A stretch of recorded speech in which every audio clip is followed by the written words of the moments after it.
तो आज हम लोग पढ़ने जा रहे हैं projectile motion in inclined plane.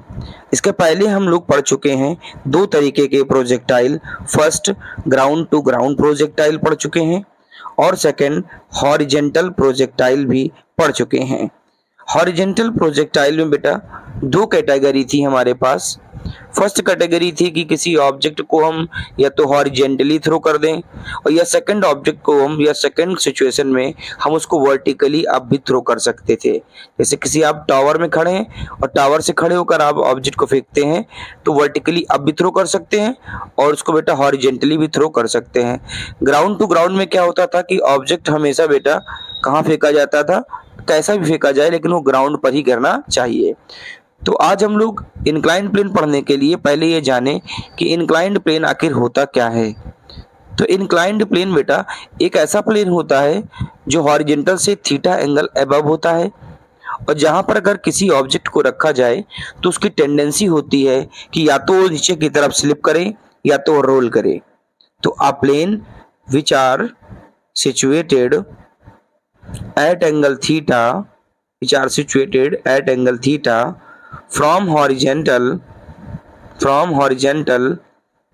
is known as inclined plane।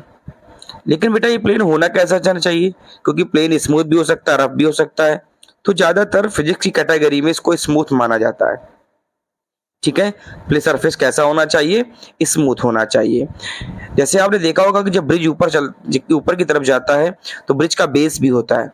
तो ब्रिज के बेस से ब्रिज का ऊपरी हिस्सा जितना ऊपर उठा होता है उसी को एंगल ऑफ इंक्लिनेशन कहते हैं, या कुछ लोग उसी को बेटा एंगल ऑफ फ्रिक्शन भी कहते हैं, जब इसको हम लोग एनएलएम के चैप्टर में पढ़ेंगे, लॉज ऑफ मोशन के चैप्टर में। तो इंक्लाइंड प्लेन कुल मिला के एक ऐसा प्लेन है जो हॉरिजेंटल से थीटा एंगल ऊपर होना चाहिए, उसी को हम लोग बेटा इंक्लाइंड प्लेन कहते हैं। ठीक है, तो इंक्लाइंड प्लेन को हम समझते हैं प्रोजेक्टाइल मोशन। ये बेटा सरफेस है एक ऐसा, ठीक, और इस सरफेस से मान लो मैं इंक्लाइंड प्लेन बना देता हूं। ये बेटा इंक्लाइंड प्लेन, ये इंक्लाइंड प्लेन। अच्छा, ये जो इंक्लाइंड प्लेन है ये बेटा हॉरिजेंटल से कितने पर है, थीटा पर है, हॉरिजेंटल से थीटा पर है। अब यहां पर बेटा कोई ऑब्जेक्ट होगा, अभी उसके बाद बात में करेंगे, लेकिन अब यहां से अब ऑब्जेक्ट को थ्रो करेंगे। तो मान लो बेटा हमने कितनी स्पीड से थ्रो किया, मान लो हमने बेटा u से थ्रो किया, u से। तो बेटा अब थ्रो करोगे तो वो कुछ इस तरीके से प्रोजेक्टाइल करेगा। अच्छा, प्रोजेक्टाइल करेगा तो बेटा ये u है तो ये एंगल ये सेम नहीं होते हैं, तो मैं इस एंगल को लेट कर लेता हूं बेटा, आप अल्फा बीटा जो चाहो मान लो, तो मैं इसको लेट कर लेता हूं अल्फा मान लेता हूं। अच्छा सोचो बेटा कि अगर ये u है और बेटा ये अल्फा है तो बेटा इस कंपोनेंट को हमें क्या कहना चाहिए, u cos अल्फा, और u cos अल्फा का परपेंडिकुलर होता है u sin अल्फा, मतलब इसका परपेंडिकुलर बेटा कुछ ऐसे बनेगा। तो इसको हम क्या कहेंगे बेटा, u sin अल्फा, और बेटा इसको क्या कहेंगे, u cos अल्फा। जैसे प्रोजेक्टाइल में होता था, हॉरिजेंटल कंपोनेंट अल्फा पे है तो बेटा u का horizontal component u cos alpha और वर्टिकल बेटा u sin अल्फा। अच्छा देखो, इसको इजी करने के लिए, इसको सरल करने के लिए दो कैटेगरी आप लेट कर सकते हो। अभी तक हम पढ़ रहे थे इस तरीके का मोशन कि अगर बॉल यहां से जाती है तो ग्राउंड पे गिरनी चाहिए, ये था ग्राउंड टू ग्राउंड प्रोजेक्टाइल। फिर हमने क्या किया, हमने टावर से फेंका तो उसकी कैटेगरी बदल गई। अब ये कह रहा है कि इसी प्लेन को ऐसे ना करके कुछ ऐसे कर दो, तो कह रहा है ये इसका हॉरिजेंटल है और ये सरफेस का नाम दे दिया उसने इनक्लाइंड प्लेन। इनक्लाइंड प्लेन का means a plane which are situated at angle of theta from the horizontal is known as inclined plane when a body placed so it have to tendency of slipping down or rolling down। जैसे आपने highway देखे, जब हम bridge पे चढ़ते हैं तो bridge क्या है हमारा, इनक्लाइंड प्लेन है, क्योंकि आप कहा जब ब्रिज ऊपर जाता है तो उसका हॉरिजेंटल सरफेस भी तो होता है। ऐसा तो नहीं होता कि सिर्फ ब्रिज ऊपर ही आ रहा, हॉरिजेंटल नहीं, कहीं हॉरिजेंटल भी होता है। तो हॉरिजेंटल से जब ब्रिज ऊपर जाता है तो किस एंगल पे है, थीटा एंगल पे। तो ये जो ब्रिज ऊपर जा रहा है हॉरिजेंटल से, इसी को इंक्लाइंड प्लेन कहते हैं। अच्छा, इंक्लाइंड प्लेन पे ऑब्जेक्ट क्या करता है, या तो स्लिपिंग डाउन या तो फिसलता है, अगर नहीं फिसलेगा तो रोलिंग डाउन, मतलब लुढ़केगा ऑब्जेक्ट। जब पहिया घूमता है तो उसको क्या कहते हैं, रोलिंग कहते हैं, और जब फिसलता है तो उसको स्लिपिंग कहते हैं। दो ही चीजें हो सकती हैं, या तो स्लिपिंग करके चलेगा या तो बेटा रोल करते हुए चलेगा, मतलब मोशन दोनों में करेगा, मोशन दोनों में करेगा, तो उसको कहते हैं इनक्लाइंड प्लेन। अब हम इसी फिगर को थोड़ा सरल करने के लिए थोड़ी देर के लिए ये जो इनक्लाइंड प्लेन है इसको सीधा कर देते हैं। सीधा करने का मतलब है कि बेटा ये जो अभी तक ये x था और बेटा ये y बनता, हमने क्या किया, लेट कर लिया कि अब ये x नहीं है, अभी इसको मैंने माना कि ये x नहीं है, लेट ये वाला x है। अच्छा ये वाला x है तो बेटा ये कंपोनेंट क्या बन जाएगा, y, क्योंकि x और y कैसे होते हैं, परपेंडिकुलर होते हैं। तो थोड़ी देर के लिए इनक्लाइंड प्लेन को हमने गायब कर दिया। अब इनक्लाइंड प्लेन को गायब कर दिया तो फिगर कुछ वैसे बन गया, ये ऊपर का प्लेन, इसको मैंने नीचे का सरफेस गायब कर दिया। अब बेटा यहां से हमने ऑब्जेक्ट को क्या किया, u स्पीड से थ्रो किया, क्या करेगा, ठीक। अब बताओ कितना एंगल बेटा, अल्फा, थीटा नहीं अल्फा। इसको मैंने क्या माना, x, मैंने इनक्लाइंड प्लेन को थोड़ी देर हम भूल गए, इनक्लाइंड प्लेन भूल गए, सिर्फ इस प्लेन को लेंगे, ऊपर वाला प्लेन लेंगे, हॉरिजॉन्टल हटा दो तो बेटा ये कितना है, ये कितना एंगल पे है, अल्फा। आपने कितने से थ्रो किया, u से, किस एंगल में, फ्रॉम द इनक्लाइंड अल्फा पे, तो बेटा ये क्या हो गया, अल्फा। तो बताओ बेटा ये कंपोनेंट u cos अल्फा, और बेटा u cos अल्फा का परपेंडिकुलर u sin अल्फा। मतलब ये सरफेस थोड़ी देर के लिए हमने लेट भूल गए कि ऐसा होता भी है। और मैंने बेटा जो ग्राउंड टू ग्राउंड था, ये ग्राउंड टू ग्राउंड था, ये इनक्लाइंड प्लेन था, तो ये जो बीच का सरफेस था इसको मैंने हटा दिया और इसको फिर x मान लिया ऐसे। लेकिन अब एंगल थीटा नहीं ले सकते, बिकॉज क्योंकि ये थीटा इनक्लाइंड प्लेन का है विद हॉरिजॉन्टल, इनक्लाइंड प्लेन का है विद हॉरिजॉन्टल। लेकिन हमें कौन सा एंगल चाहिए होता है, हमको प्रोजेक्शन एंगल चाहिए, और प्रोजेक्शन एंगल क्या है, अल्फा है। तो बेटा बताओ ये क्या हो गया, u cos अल्फा, और ये क्या हो गया, u sin अल्फा। इतनी बात ठीक है। मतलब बेटा मैंने इस वाली सरफेस को x मान लिया और इसका परपेंडिकुलर क्या लेट कर लिया, y लेट कर लिया। अब मेरे पास दो बातें आई कि u cos alpha, u sin alpha, तो पता चल गया। अच्छा बेटा थोड़ा सोचो कि अगर ऑब्जेक्ट यहां पे है, मान लो आपने फेंका और ऑब्जेक्ट यहां पे गिर गया, मान लो ऑब्जेक्ट यहां पे गिर गया। अब बेटा यहां पे गिर गया तो आपको पता है कि हॉरिजॉन्टल एक्सीलरेशन ऐसे होता है और वर्टिकल ऐसे होता है। कभी आपने ये नहीं सुना होगा कि वर्टिकल ऐसे, कभी आपने ये नहीं सुना होगा कि वर्टिकल ऐसे आ रहा है। वर्टिकल हमेशा कैसे मानते हैं, परपेंडिकुलर डाउनवर्ड, परपेंडिकुलर डाउनवर्ड। और हॉरिजॉन्टल वाला कैसा होता है, परपेंडिकुलर कैसा, विद द सरफेस, सरफेस के पैरेलल चले जाओ तो सरफेस के पैरेलल होता है हॉरिजॉन्टल, और वर्टिकल में आता है परपेंडिकुलर। लेकिन कभी आपने जी को ऐसे नहीं सुना होगा कि इधर से जी आ रहा है, इधर से जी आ रहा है, ऐसा नहीं होता है। तो जी के कंपोनेंट बनाने पड़ेंगे आपको। तो कैसे कंपोनेंट बनाते हैं, इस फिगर को मैं अलग करता हूं। मैं मान लेता हूं बेटा ये सरफेस है, हमने कहा ये बेटा इनक्लाइंड प्लेन है, कितने एंगल पे है, थीटा एंगल पे है। बेटा यहां पर एक ऑब्जेक्ट रख लो आप, मैं एक ऑब्जेक्ट रख लेता हूं स्फेरिकल शेप का, ठीक है, ये ऑब्जेक्ट रख लिया। अब ये ऑब्जेक्ट क्या करेगा, या तो स्लिप डाउन, नीचे की तरफ फिसलेगा, या तो रोलिंग डाउन, या तो क्या करेगा, रोल करेगा, या तो लुढ़कते हुए आएगा या तो फिसलते हुए आएगा। अच्छा ठीक है, क्या बेटा आपको पता है every body have two types of force, action and reaction. Action का मींस नॉर्मल फोर्स, अगर हम खड़े हो जाएं तो हमारी बॉडी का जो नॉर्मल फोर्स होता है वो ऑलवेज परपेंडिकुलर अपवर्ड, हमेशा कैसा होता है, परपेंडिकुलर अपवर्ड। और हमारी बॉडी का जो वेट होता है वो परपेंडिकुलर डाउनवर्ड होता है, ये तो कंफर्म है। तो ये बेटा इसका सेंटर है, इसका परपेंडिकुलर ऐसे तो हो नहीं सकता सीधा, तो इसका परपेंडिकुलर बेटा ये हो गया। इसका क्या नाम है, एन, क्या नाम है, एन। एन का नाम क्या है, वैसे तो नॉर्मल फोर्स कहते हैं हम लोग, लेकिन आप लोग पढ़ते हैं परपेंडिकुलर फोर्स। क्या पढ़ते हैं, परपेंडिकुलर फोर्स। अच्छा बेटा इसका वेट, क्या बच्चों वेट सीधा आएगा कि कुछ तिरछा आएगा, भाई सीधा तो नहीं आ सकता, क्योंकि वेट कैसा होता है, वेट हमेशा एन के साथ कैसा चलना चाहिए, एन के साथ। तो बेटा आप सोचोगे कि यहां एम जी आएगा, आएगा ही नहीं, बॉडी तिरछी रखी है ऐसे, अगर आप बॉडी यहां रख रहे हो तो mg ऐसे थोड़ी आएगा, mg उसका कुछ इस तरीके से आएगा, बॉडी के पैरेलल। तो बेटा ये हो गया इसका mg, ठीक। अच्छा ये mg हो गया, इसको आगे बढ़ा लो, बेटा ये थीटा है, ये थीटा है। अच्छा ये थीटा है तो ये कितना है 90, तो बताओ ये एंगल कितना बचा 90 माइनस थीटा। ये थीटा है, ये थीटा है, ये 90 है, तो ये एंगल कितना बचा, तो बेटा ये 90 और प्लस थीटा, 90 प्लस थीटा 180 में घटाओ बेटा, तो 180 माइनस 90 प्लस थीटा, तो बताओ ये एंगल कितना बचा बेटा, ये एंगल थीटा है। मैं इसको क्या बेटा 90, तो बेटा ये 90 है थीटा, तो ये बेटा कितना होना चाहिए 90 माइनस थीटा। ठीक, अब बेटा ये एंगल 90 माइनस थीटा है, ये एंगल 90 माइनस थीटा है, तो भैया ये एंगल कितना होना चाहिए थीटा। देखो जरा कैसे, क्या आपको यहां पर एक बात समझ में आई, ये जरा एंगल देखो, इस एंगल को गौर करो। अगर एक कंपोनेंट यहां पे होता तो ये कंपोनेंट और ये वाला कंपोनेंट क्या परपेंडिकुलर दिख रहा है, और परपेंडिकुलर को क्या कहते हो 90 कहते हो, तो बेटा ये 90 माइनस थीटा, तो बेटा ये कितना होगा, ये होगा थीटा।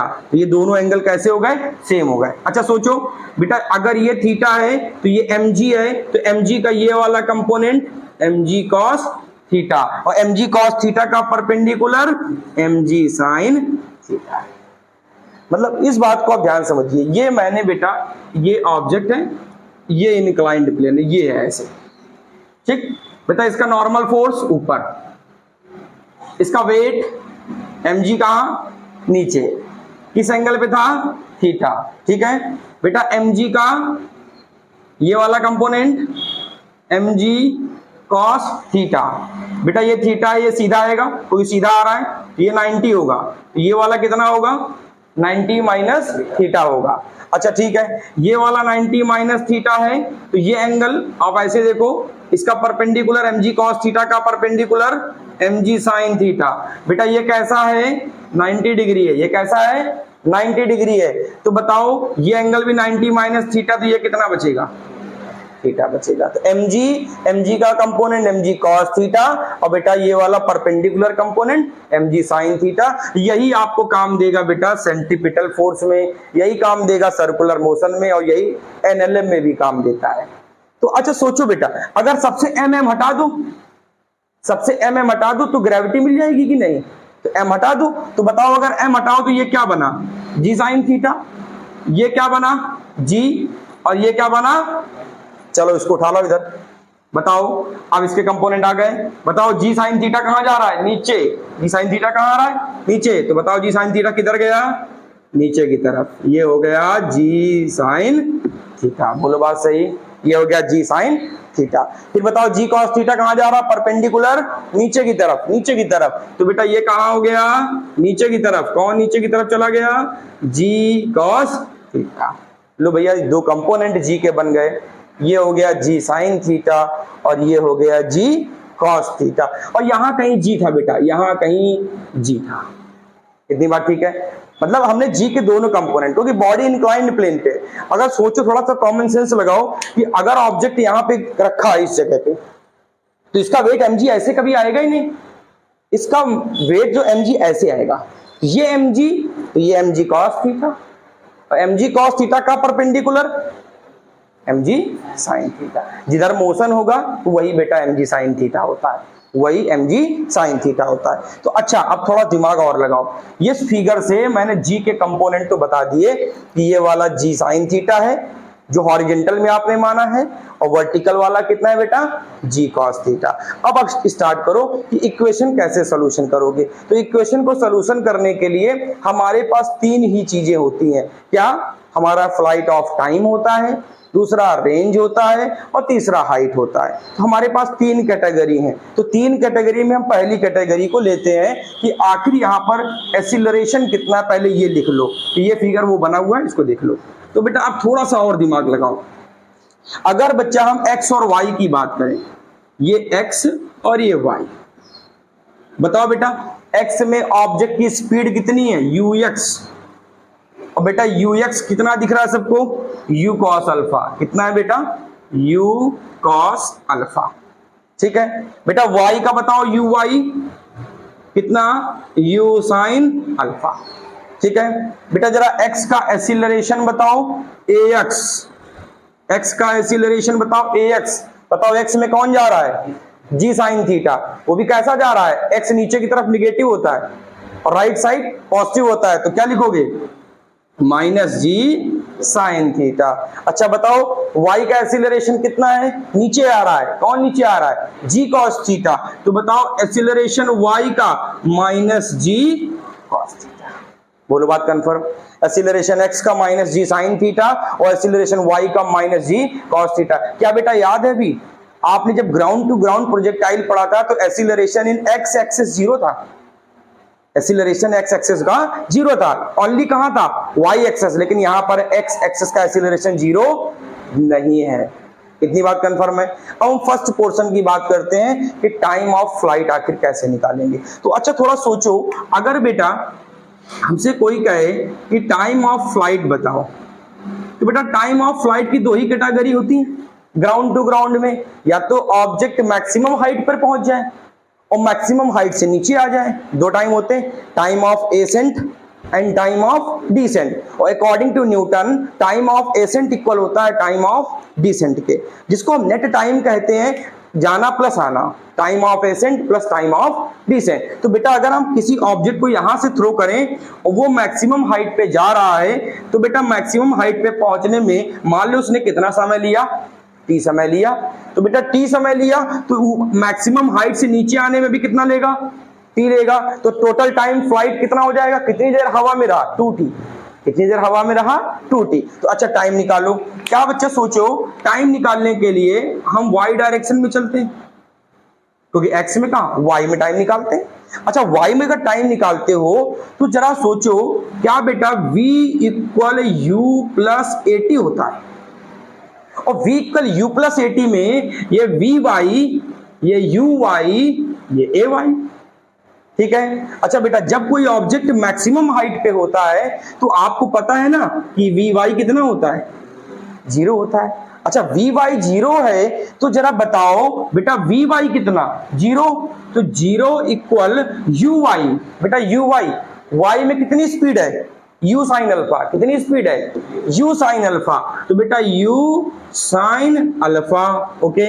बेटा ay की जगह माइनस, क्यों माइनस लगाया उसको भी देखते हैं। बताओ एक्सीलरेशन y का कितना है, माइनस जी कॉस थीटा, तो बेटा हो गया g cos theta, minus already लगा हुआ है, g कॉस थीटा इंटू बच्चा टाइम, तो बेटा इसको उधर उठा लाओ, तो minus u sine alpha equal minus g cos theta into t. बेटा माइनस माइनस कैंसिल, तो बेटा टाइम कितना आया, u sine alpha upon g cos theta.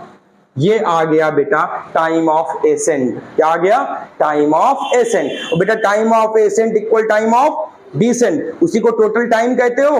तो क्या मैं कैपिटल टी को 2 टाइम्स कर दूं, क्या मैं कैपिटल टी को 2 टाइम्स टी कर दूं, जाना प्लस आना, तो 2 टाइम्स करोगे तो बेटा टोटल टाइम कितना मिला, 2u sine alpha upon g cos theta. बेटा नेट टाइम कितना है, 2u sine alpha upon g cos theta. जबकि अभी तक आपको याद होगा बेटा जब हम ग्राउंड टू ग्राउंड पढ़ रहे थे तब हमको टाइम मिल रहा था 2u साइन थीटा अपॉन जी, ये मिल रहा था। अब यहां पर देखो u साइन थीटा को सबको पता है, uy कहते हो, u sign theta, sine theta का मतलब भी होता है बेटा वर्टिकल कंपोनेंट, और वर्टिकल कंपोनेंट को आप लोग क्या बोलते हो, 2uy अपॉन जी। लेकिन जरा गौर करो, इसको तो बिल्कुल uy कहोगे, देखो जरा, ये देखो y, क्या बेटा g cos थीटा को देख के आया, acceleration due to gravity y axis की, किस एक्सिस की है, y एक्सिस। जरा गौर से देखो, इसी फिगर में ग्रेविटी को चिपकाओ, बताओ बेटा कौन सा है, g cos थीटा, किसका, y का, बताओ ये y है, ऊपर वाला y है, तो बताओ g cos थीटा कहां चला गया, very good, g cos theta, confirm. अब एक्सीलरेशन x का कितना है, माइनस जी साइन थीटा, देखो नीचे आ रहा है माइनस जी साइन थीटा, तो माइनस का मतलब इस तरफ, तो बेटा ये एक्सीलरेशन माइनस जी, माइनस मत लगाइए क्योंकि ये डायरेक्शन तो ऑलरेडी नेगेटिव होती है, तो ये हो गया जी साइन थीटा और ये हो गया जी कॉस थीटा। तो मैंने सिर्फ किया क्या, जो इनक्लाइंड प्लेन था, जैसे आप ब्रिज में चढ़े, ये ब्रिज में चढ़ रहे थे, तो मैंने कहा ब्रिज को थोड़ी देर के लिए आप मान लो कि एक्स में हो, ठीक है। वो जो ब्रिज और हॉरिजेंटल के बीच एंगल बना रहा था, मैंने उसको कहा थोड़ी देर भूल जाओ और ब्रिज को मान लो कि बेस में आ गए, प्लेन में आ गए, 2x हो गया और बेटा ये y हो गया। तो मैंने उस इनक्लाइंड प्लेन को कहां रख दिया, x में रख दिया, इसको x में रख दिया। तो सेम कहानी जैसे बनाते थे ग्राउंड टू ग्राउंड में। अब एंगल कितना है, अल्फा, तो बेटा u का component u cos alpha, vertical component u sin alpha. अब कहानी में क्या आया, हमको ux कितना, u cos अल्फा, uy कितना, u sin अल्फा। बेटा x का एक्सीलरेशन अभी तक ग्राउंड टू ग्राउंड में 0 था, अब यहाँ 0 नहीं है बेटा, कितना आया, g sin थीटा। कैसे आया, बात समझ गए, इससे ये g sin थीटा कहाँ आ रहा है, नीचे की तरफ, तो ये हो गया -g sin थीटा। और एक्सीलरेशन y का -g cos थीटा। फिर से सुन लो, ये ऑब्जेक्ट रखा है, ये ऑब्जेक्ट थोड़ी देर के लिए मान लो ये ऑब्जेक्ट है आपके पास, ये जो ऑब्जेक्ट रखा है इसका बेटा normal force, normal means perpendicular force, वो हमेशा ऊपर होता है। मैं ऐसे खड़ा हूं तो मेरा नॉर्मल फोर्स ऊपर है और मेरी बॉडी का वेट नीचे है, मतलब ऊपर का फोर्स इक्वल नीचे का फोर्स। जब हम सीधे खड़े हैं, हमको कोई लिटा दे ऐसे, तब भी मेरा n ऊपर रहेगा, n ऊपर रहेगा और mg मेरा नीचे रहेगा तब भी। लेकिन मुझे कोई हॉरिजेंटल और वर्टिकल में ना लिटाकर और ऐसे लिटा दे। अब ऐसे लिटाने पर होता क्या है कि नॉर्मल फोर्स तो अब भी परपेंडिकुलर ऊपर होगा, लेकिन mg, क्या mg सीधा रहेगा, ऐसे नहीं जा पाएगा बेटा। ये n अभी तक तुम कह रहे थे n इक्वल mg, कब आपने n इक्वल mg कहा, पहले से इतना नोट कर ले, जगह नहीं, इतना नोट कर ले।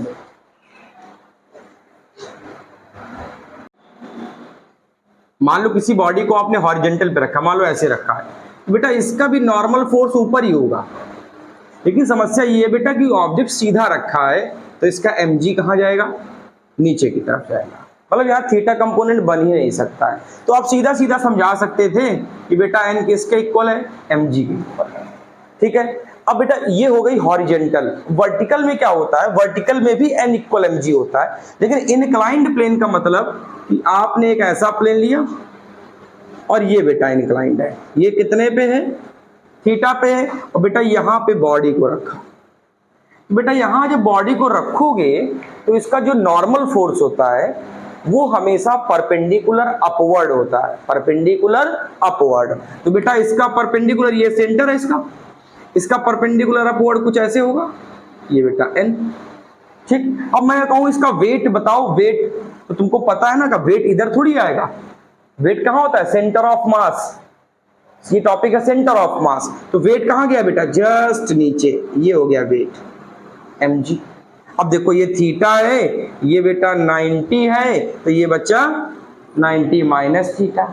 अच्छा ये 90 माइनस थीटा है, और देखो ये वाला कैसा होगा, परपेंडिकुलर होगा, ये कंपोनेंट कैसा होगा, परपेंडिकुलर। तो मैं एंगल बना लेता हूं, ये कंपोनेंट सीधा कर दिया मैंने एकदम, तो सब सीधा कर दिया, तो एंगल कितना, थीटा। बेटा ये mg है तो इसको क्या कहोगे, mg cos थीटा। हमेशा नियरेस्ट कंपोनेंट cos होता है, हमेशा नियरेस्ट। अब बताओ mg cos थीटा का परपेंडिकुलर या तो ऊपर जाएगा और या तो नीचे आएगा। तो बॉडी कहाँ स्लिप कर रही है, नीचे की तरफ, तो नीचे की तरफ तो कंपोनेंट कहाँ गया, नीचे। तो बेटा कितना, mg sin थीटा। बेटा सबके m हटा दो, g मिल गया आपको। x में चला g sin थीटा और y में चला g cos थीटा, लेकिन ये नीचे है तो -g cos थीटा, और ये बेटा लेफ्ट साइड है तो क्या हो जाएगा, -g sin थीटा। तो ये कंडीशन है हमारी इनक्लाइंड प्लेन की। अच्छा इसी बात को हमने कहा कि टाइम आपने कैलकुलेट कर लिया, आपने टाइम कितना बता दिया, आपने टाइम बताया t equal 2u sin alpha upon g cos theta. ये बेटा टाइम। अल्फा कौन सा एंगल है, प्रोजेक्शन एंगल। अल्फा कौन सा एंगल, प्रोजेक्शन एंगल। और थीटा बेटा, अल्फा को क्या कहोगे बच्चों, प्रोजेक्शन एंगल कहोगे। बच्चों थीटा को क्या कहोगे, क्या कहोगे, इनक्लाइंड प्लेन। कौन सा एंगल है, inclined plane angle, inclined plane angle. क्या बेटा इनक्लाइंड प्लेन एंगल को हम कुछ लोग एंगल ऑफ इंक्लिनेशन भी कहते हैं, एंगल ऑफ इंक्लिनेशन भी कहते हैं। क्या कहते हैं, एंगल ऑफ इंक्लिनेशन भी कहते हैं। वैसे बेटा इस थीटा को शुद्ध भाषा में एंगल ऑफ फ्रिक्शन कहते हैं, एंगल ऑफ फ्रिक्शन कहते हैं। ठीक है, ये हो गया थीटा, हो गया अल्फा। अच्छा बेटा, अब हम सेकंड हाइट की बात करते हैं कि आखिर उस प्रोजेक्टाइल की हाइट कितनी थी। तो बेटा हम बात करेंगे हाइट की। अच्छा बेटा, थोड़ा सा फिर फिगर बना लो। ये कुछ ऐसा फिगर था, ये बेटा इंक्लिनेशन था। इस इंक्लिनेशन को बच्चों आप क्या कहते हो, थीटा कहते हो। उसको सीधा कर लीजिए, ये सीधा हो गया। अच्छा बेटा, मैंने ऑब्जेक्ट को थ्रो किया कितने से बच्चा, u से। ठीक है, तो बेटा ये हाइट हो गई, ये बेटा h हो गया। ठीक है बेटा, ये u है, ये एंगल अल्फा है, तो बच्चों इसे क्या कहोगे, u cos अल्फा। बच्चा इसे क्या कहोगे, u sin अल्फा। बोलो बात सही है, इसे कहोगे u cos अल्फा, इसे कहोगे, क्योंकि बेटा u cos अल्फा और u sin अल्फा के बीच का एंगल कितना होना चाहिए, 90 होना चाहिए। कितना होना चाहिए, 90। cos अल्फा और sin अल्फा दोनों के बीच एंगल कितना होना चाहिए, 90। अच्छा बेटा, अब हमको h चाहिए, हाइट। तो बेटा हाइट तो y डायरेक्शन में होती है, हाइट तो y डायरेक्शन में होती है। अच्छा, y डायरेक्शन का uy तुमको पता है कितना बच्चों, अभी बताया, अभी लिखा भी है सामने, u sin अल्फा। और बताओ एक्सीलरेशन y का बच्चों कितना है, g cos थीटा, वो भी कैसा, माइनस, माइनस क्योंकि डाउनवर्ड था नीचे, इसलिए। अच्छा बेटा, अब हाइट निकालो। तो हाइट निकालने के लिए आप एक काम कर सकते हो, हमको थर्ड इक्वेशन पता है, थर्ड इक्वेशन में अप्लाई कर लीजिए। थर्ड इक्वेशन क्या होती है बेटा, v square equal u square plus 2as। ठीक है, बताओ कौन सा बेटा, vy uy ay। ठीक है, बताओ बेटा, जब हाईएस्ट पे होगा तो vy कितना, 0, सबको पता है। हाईएस्ट पे आए तो vy कितना, बेटा ये पोर्शन 0, तो बेटा ये 0 हो गया, इक्वल uy को बच्चों क्या कहोगे, y का कंपोनेंट sin अल्फा, तो u sin अल्फा का स्क्वायर। बेटा यहाँ माइनस लगा दूं क्योंकि एक्सेलरेशन नीचे था, नीचे का मतलब माइनस, तो बेटा 2, बेटा a कितना, y वाला बच्चा कितना, इंटू बच्चा, बेटा इसको इधर लाओ, u square sine square alpha, ये माइनस माइनस काट दे रहे हैं, ये आएगा माइनस, माइनस माइनस कट जाएगा, अपॉन में बेटा, अपॉन में 2g cos थीटा इक्वल बेटा h। हाइट कितनी, u square sine square alpha upon 2g cos theta. अच्छा थोड़ा सा दिमाग लगाओ, जब ग्राउंड टू ग्राउंड था तो कितना मिला था, u square sine square theta upon 2g, यही मिला था वहां पर। ठीक, अच्छा थोड़ा सा इसको क्या शॉर्टकट में लिखा जा सकता है, तो लिख सकते हो बिल्कुल बेटा। कैसे बेटा, ये क्या, ये u साइन अल्फा का स्क्वायर है, तो बेटा ये हो गया u साइन अल्फा का स्क्वायर अपॉन, बेटा इसको g cos थीटा को gy कहते हो, g cos थीटा को तो 2gy। बेटा इसको क्या लिख सकते हो, इसको लिख सकते हो uy का स्क्वायर अपॉन 2gy लिख सकते हैं, uy का स्क्वायर अपॉन 2gy। लेकिन काम इससे आपका नहीं चल रहा है बेटा, काम आपका इसी से चलना है, इसको ध्यान रखिए, u square sine square alpha upon 2g cos theta, ये तो हो गया। अच्छा थोड़ा सा और सोचिए, अगर मैं यहाँ पर मैक्सिमम की बात करता, क्या मैक्सिमम यहाँ पॉसिबल है, तो बेटा यहाँ पर मैक्सिमम पॉसिबल करने के लिए आपको पता है एंगल शुड बी 1, एंगल कितना होना चाहिए, 1। अच्छा एंगल अगर 1 होगा तो जरा सोचो, ऊपर और नीचे दोनों जगह एंगल अलग अलग मिलेंगे। अगर मैंने आपसे कहा मैक्सिमम हाइट, तो आप करोगे साइन स्क्वायर अल्फा इक्वल 1, तो साइन में बेटा स्क्वायर हटाओगे तो प्लस माइनस 1, बेटा साइन में 1 कब होता है, 90 में। बेटा जरा नीचे आओ, क्योंकि cos 90 तो 0 होता है, cos 90 अगर वही आपने यहां रख दिया cos 90 तो हाइट बची नहीं। हाइट कैलकुलेट कैसे करोगे, क्योंकि 1/0 क्या होता है, इन्फिनिटी। तो हम क्या करें बेटा, cos थीटा कितना, cos थीटा इक्वल 1 मैक्सिमम के लिए। अब बताओ cos थीटा में 1 कब होता है, 0 पर, तो थीटा कितना, 0। देखो बात वही आ गई ना, कि जो इनक्लाइंड प्लेन था उसको इनक्लाइंड मत रखो, उसको कहां ले आओ, हॉरिजॉन्टल में, तभी तो थीटा 0 होगा, तब आपको मिलेगी मैक्सिमम हाइट। तो इस केस में आपसे मैक्सिमम हाइट की बात नहीं करता। क्यों नहीं करता, क्योंकि दोनों एंगल की वैरायटी अलग अलग होती है, दोनों में डिफरेंट डिफरेंट वैल्यू आती है। अब बेटा इसका आया कि मान लो आपसे मैं कह दूं कि ठीक है आपने हाइट बता दी, मैंने ये नहीं कहा बताओ हाईएस्ट पॉइंट पे या ओवरऑल स्ट्रक्चर में फाइनल वेलोसिटी कितनी है। ओवरऑल स्ट्रक्चर में आखिर इसके पास फाइनल वेलोसिटी कितनी है। ये फाइनल वेलोसिटी होगी 100% होगी, और x में भी होगी और y में भी होगी। तो क्या करूं मैं? अभी तक तुम कह रहे थे ग्राउंड टू ग्राउंड में vx equal ux, vx equal ux, तो आप कहते थे एक्सीलरेशन x एक्सिस का 0, लेकिन यहां पर तो एक्सीलरेशन 0 है ही नहीं। यहां तो एक्सीलरेशन आप बता रहे हो ना g साइन थीटा, x का कितना g साइन थीटा। तो क्या final velocity x and y में नहीं निकाल सकते हो? निकाल सकते हो। अगर आपसे कोई कहे कि वेलोसिटी बताइए तो आप वेलोसिटी बता सकते हैं। कैसे बेटा? अगर आपसे कोई x की पूछे क्या फॉर्मूला लगाओगे? v equal u plus at, बेटा x x x। बोलो ठीक है। क्या बच्चों, क्या मैं इस ux को बेटा u cos अल्फा, ux को u cos अल्फा, बेटा ax कितना था बच्चा? Minus g sine theta. Very good. x का acceleration minus g sine theta, तो minus g sine theta into t, this is the velocity, final velocity x में। ये final velocity x की है। अच्छा मैं फाइनल वेलोसिटी y की पूछूं, ये तो आपने x की बताई। अगर बेटा फाइनल वेलोसिटी y की पूछेंगे तो फॉर्मूला क्या लगाओगे? vy equal uy plus ay into t. बेटा बताओ vy, बेटा uy की जगह u साइन अल्फा और ay की जगह minus g cos theta into, ठीक बेटा। ये y एक्सिस y की फाइनल वेलोसिटी है और ये x की फाइनल वेलोसिटी है। तो क्या बच्चा हम आपसे प्रोजेक्शन एंगल पूछ सकते हैं? तो बिल्कुल पूछ सकते हैं प्रोजेक्शन एंगल। और प्रोजेक्शन एंगल क्या होता है? tan अल्फा, और tan अल्फा इक्वल क्या होता है? vy अपान vx। ये लिखा है vy और ये है vx। आप उससे क्या निकाल सकते हैं? प्रोजेक्शन एंगल कैलकुलेट कर सकते हैं। इतनी बात ठीक है? ठीक है। हाइट कितनी? u square sine square alpha upon 2g, ये तो पहले वाला था, उसकी जगह g के आगे लगा दो g cos थीटा, मतलब g अकेला नहीं रखना है, g cos थीटा। याद रहेगी कितनी बेटा? इंक्लिनेशन में कितनी height? u square sine square alpha upon 2g cos theta. ठीक है। कितना time? 2u sine alpha upon g cos theta. वहां टाइम दो है, कौन कौन से?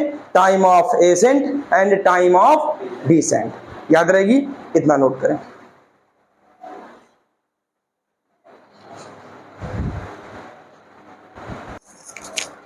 अब देखो आपने हाइट कितनी निकाली?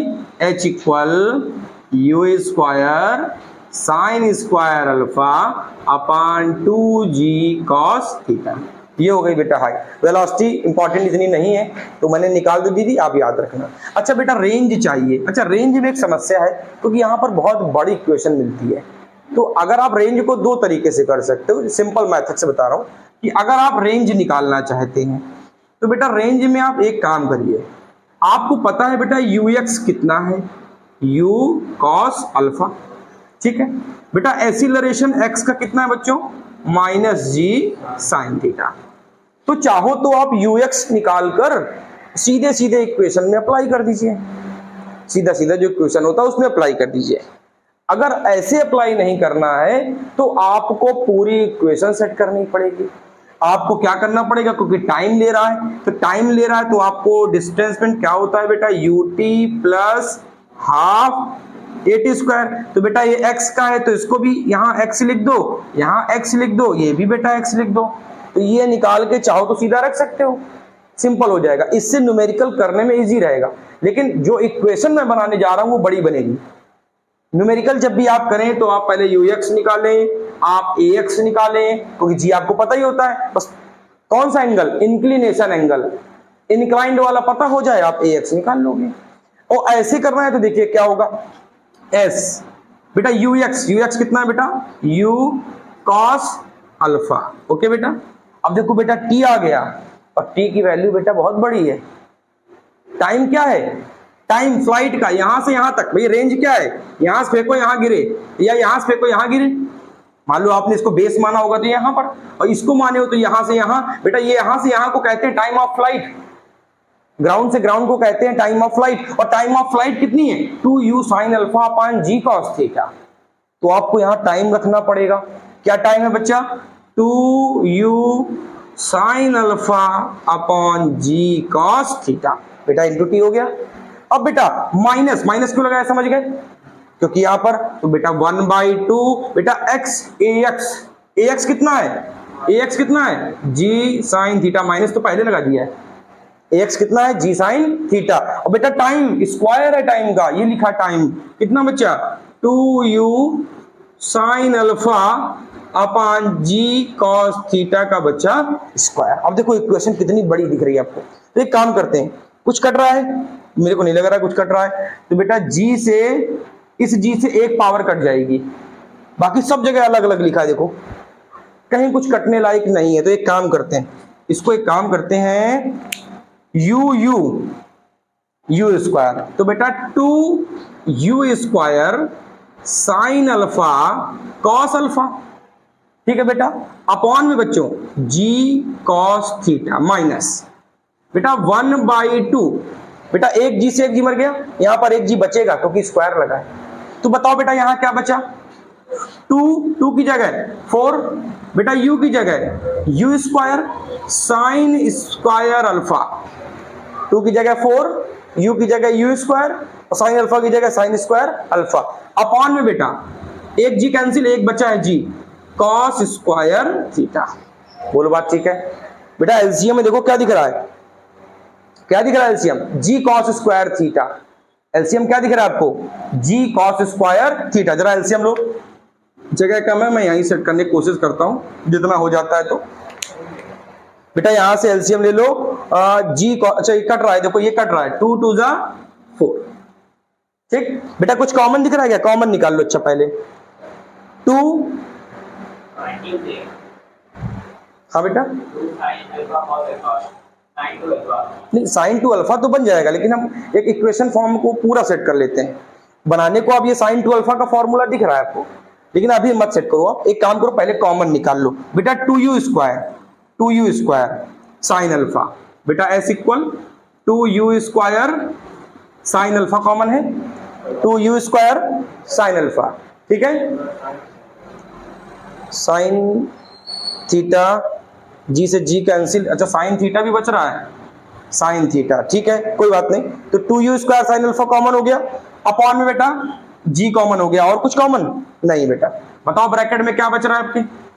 बताओ cos अल्फा बचा, cos अल्फा बचा, माइनस बेटा यहां पर u स्क्वायर बाहर है, 2 बाहर है, साइन अल्फा एक बचा, साइन थीटा बचा, साइन अल्फा बचा और साइन थीटा बचा, ठीक है ओके। अब बताओ बेटा अपॉन में क्या बचा? अपॉन में cos थीटा बचा, ठीक है, अपॉन में cos थीटा। कुछ बचा तो नहीं बेटा देखो cos थीटा का एलसीएम लो तो यहां पे आएगा, cos थीटा का एलसीएम लो यहां आएगा, बेटा बाहर भी आ जाएगा, आएगा कि नहीं आएगा? तो बताओ बेटा कितना बचा? s की जगह क्या लिख दो? रेंज r कितना? 2u square sine alpha upon g, एक लाइन डायरेक्ट कर रहा हूं, cos थीटा ऊपर गया और साथ में भी आया। क्या बेटा जरा बताओ यहां क्या बच रहा है? cos अल्फा cos थीटा और sine alpha sine theta, sine theta, cos theta ऊपर गया, cos theta cos alpha minus sine alpha sine theta. कुछ याद आया? cos a cos b minus sine a sine b। अरे ब्रैकेट में क्या बच रहा है? ब्रैकेट में मैं ब्रैकेट वाला वैल्यू नीचे दिख रहा हूं क्योंकि दिख नहीं रहा होगा आपको। तो cos theta cos alpha minus sine alpha sine theta, बेटा cos a cos b minus sine a sine b, formula होता है cos a प्लस b का, cos a प्लस b का फॉर्मूला होता है। बताओ बेटा वैल्यू क्या बन गई?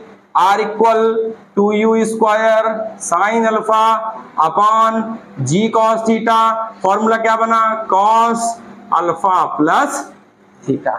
This is the value of range. क्या रेंज मिली? 2u square sine alpha cos alpha plus theta upon g cos theta. ये बेटा रेंज। अब ये याद नहीं होगी, ये याद नहीं होगी किसी को, तो आप परेशान ना हो। न्यूमेरिकल में अगर थ्योरेटिकल पूछता है तो करना पड़ेगा आपको, और न्यूमेरिकल में क्या है तो बेटा आप यू एक्स निकालना, आप ए एक्स निकालना और सीधे सीधे S equal you t plus half a t square में रख देना। ठीक है, तो आपको इतना बड़ा मेथड नहीं लगाना पड़ेगा, क्योंकि बेटा यहाँ अल्फा थीटा बहुत सारे हैं, कंफ्यूज जाओगे फिर वैल्यू गलत हो जाएगी आपकी। नीचे तो कंफर्म है कि नीचे क्या होता है, वाई का ही एक्सीलरेशन होता है, तो वाई का एक्सीलरेशन तो जी कॉस थीटा होता है। रेंज हमने पढ़ी थी बेटा जब हम ग्राउंड टू ग्राउंड पढ़ते थे, तब हमने पढ़ा था u square sine 2 theta upon g, ये पढ़ा था बेटा। तो ये जी तो वाई में ही होता है, तो ये तो जी कॉस थीटा याद रहेगा, यू स्क्वायर भी याद रहेगा, वहां 2 नहीं था यहाँ 2 मिल गया, यहाँ साइन 2 थीटा की जगह cos alpha plus theta into sine alpha मिल गया। तो आप चाहो तो न्यूमेरिकल करते समय ए एक्स यू एक्स निकालो u t plus half a t square में रख दो। सिंपल सा तरीका है न्यूमेरिकल करने में, लेकिन थ्योरी करते समय आपको प्रूफ करना पड़ेगा, तो उसको नोट कर लें।